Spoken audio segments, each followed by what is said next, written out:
তুমি কি কখনো অনুভব করেছো তোমার মন যেন যেখানে থাকা উচিত সেখানে নেই? তুমি পড়তে বা কাজ করতে বসো, কিন্তু হঠাৎ ফোন বেজে ওঠে, কোনো নোটিফিকেশন আসে, বা এলোমেলো একটা চিন্তা তোমাকে অন্যদিকে নিয়ে যায়। মিনিট কেটে ঘন্টা হয়ে যায়, আর দিনের শেষে তুমি বুঝতে পারো আসলে তেমন কিছুই করা হয়নি। হতাশ লাগে, তাই না? অনেকেই ভাবে সফলতা শুধু মেধাবীদের বা সবচেয়ে প্রতিভাবানদের প্রাপ্য, কিন্তু ইতিহাস অন্য কথা বলে।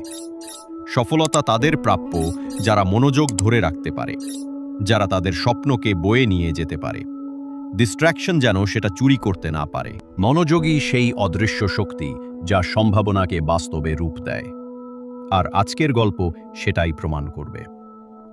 গল্পটা এক ছেলের, যে একসময় নিজেকে অকেজো ভাবত, যার ফলাফল খারাপ হচ্ছিল, আত্মবিশ্বাস ভেঙে গিয়েছিল, যতক্ষণ না এক জ্ঞানী শিক্ষক তাকে এক বাটি পানির মাধ্যমে জীবনের সবচেয়ে বড় শিক্ষা দেন। এরপর যা ঘটেছিল তা হয়তো তোমার নিজের জীবন দেখার দৃষ্টিভঙ্গিই বদলে দেবে। একটি ব্যস্ত শহরে ছিল এক বালক, চঞ্চল, বুদ্ধিমান আর স্বপ্নে ভরা। তার নাম জিসান। জিসান কখনো ডাক্তার হতে চাইত, কখনো শিল্পী, আবার কখনো অভিযাত্রী। তার কল্পনার কোনো সীমা ছিল না, কিন্তু মনোযোগ ছিল ভঙ্গুর। যখনই পড়তে বসতো, ফোনে নোটিফিকেশন আসতো। ক্লাসে বসে মন চলে যেত দিবাস স্বপ্নে। রাতে সে নিজেকে প্রতিশ্রুতি দিত, আগামীকাল ভালো করবে। কিন্তু চক্রটা চলতেই থাকলো। প্রথমে জিসান ভাবল এতে কোনো ক্ষতি নেই। সে বিশ্বাস করত বুদ্ধিমান হলেই সফলতা আসবে। কিন্তু ধীরে ধীরে বাস্তবতা তাকে আঘাত করল। তার ফলাফল খারাপ হতে শুরু করল। শিক্ষকরা যারা একসময় প্রশংসা করত, তারা এখন হতাশ হয়ে দীর্ঘশ্বাস ফেলত। বন্ধুরা এগিয়ে যাচ্ছিল আর সে পিছিয়ে পড়ছিল। সবচেয়ে খারাপ ছিল, তার আত্মবিশ্বাস ভেঙে পড়েছিল। রাতে বিছানায় শুয়ে সে ফিসফিস করে বলতো, হয়তো আমার দ্বারা হবে না। এক বিকেলে আরেকটা ব্যর্থ পরীক্ষার পর জিসান স্কুলের আঙিনায় গাছের নিচে মুখ লুকিয়ে বসেছিল। বৃদ্ধ শিক্ষক মিস্টার সেলিম তাকে দেখতে পেলেন। তিনি ছিলেন শহরের সবচেয়ে সম্মানিত ও প্রজ্ঞাবান শিক্ষক। তিনি কাছে এসে বললেন, তুমি এত দুঃখী হয়ে বসে আছো কেন? জিসান হতাশ হয়ে বলল, স্যার, আমি চেষ্টা করি, কিন্তু মনোযোগ রাখতে পারি না। আমার মন এক জায়গায় থাকে না। আমি ব্যর্থ হচ্ছি, হয়তো আমি অকেজো। মিস্টার সেলিম শান্তভাবে শুনলেন, তারপর বললেন, আগামীকাল সকালে আমার বাসায় এসো, তোমাকে কিছু দেখাবো। পরের দিন সকালে জিসান গেল মিস্টার সেলিমের ছোট কাঠের বাড়িতে। শিক্ষক তাকে দিলেন এক বাটি ভর্তি পানি। এই বাটিটা নাও, তিনি বললেন। বাজার পর্যন্ত যাও এবং ফিরে এসো। এক ফোঁটাও পানি ফেলবে না। জিসান অবাক হয়ে বলল, অসম্ভব, বাজার তো ভিড় আর কোলাহলে ভরা। চেষ্টা করো, শান্তভাবে বললেন হানসের। জিসান কাপা হাতে রওনা দিল। বাজারে বিক্রেতারা চিৎকার করছে, কুকুর ঘেউ ঘেউ করছে, শিশুরা দৌড়াচ্ছে। যখনই সে চারদিকে তাকায়, পানি ছিটকে পড়ে। ফিরে এসে দেখে বাটির অর্ধেক খালি। মিস্টার সেলিম মাথা নেড়ে বললেন, দেখলে জিসান, এটা তোমার মন। তুমি পড়াশোনা, স্বপ্ন, লক্ষ্য সবকিছু বয়ে নিতে চাও, কিন্তু যতবার মনোযোগ হারাও, ঠিক ততবার তোমার বাটি খালি হয়ে যায়, আর শেষে কিছুই থাকে না। জিসান নিচু গলায় বলল, তাহলে আমি কি করব? আবার চেষ্টা করো, বললেন মিস্টার সেলিম। আশেপাশের আওয়াজ উপেক্ষা করল।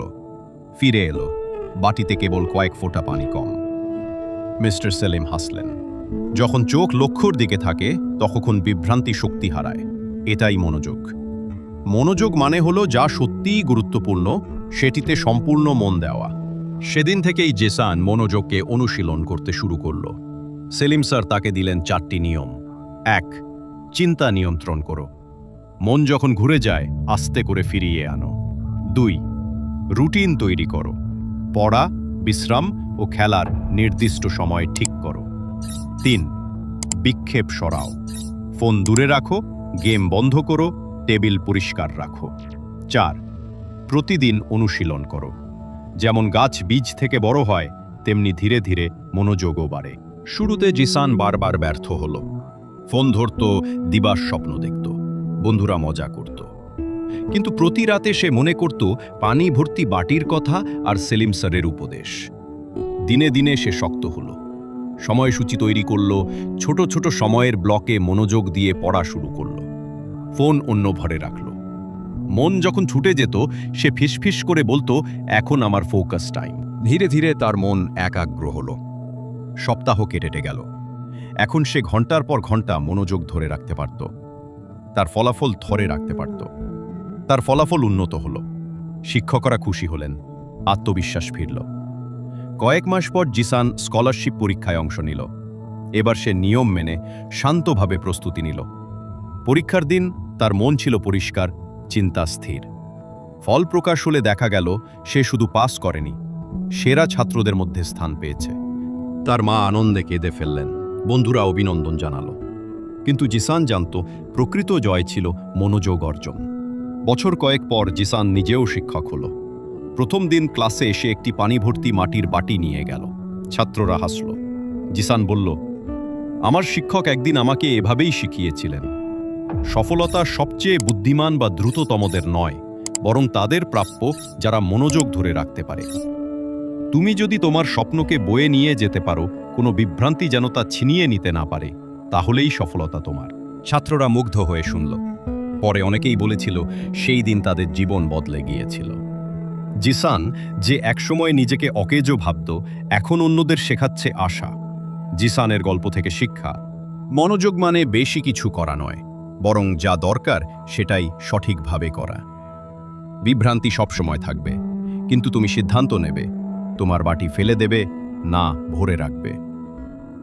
প্রকৃত শক্তি অনেক কিছু জানায় নয়, বরং এক জিনিসে অটল থাকার মধ্যে। ধন্যবাদ গল্পটি দেখার জন্য।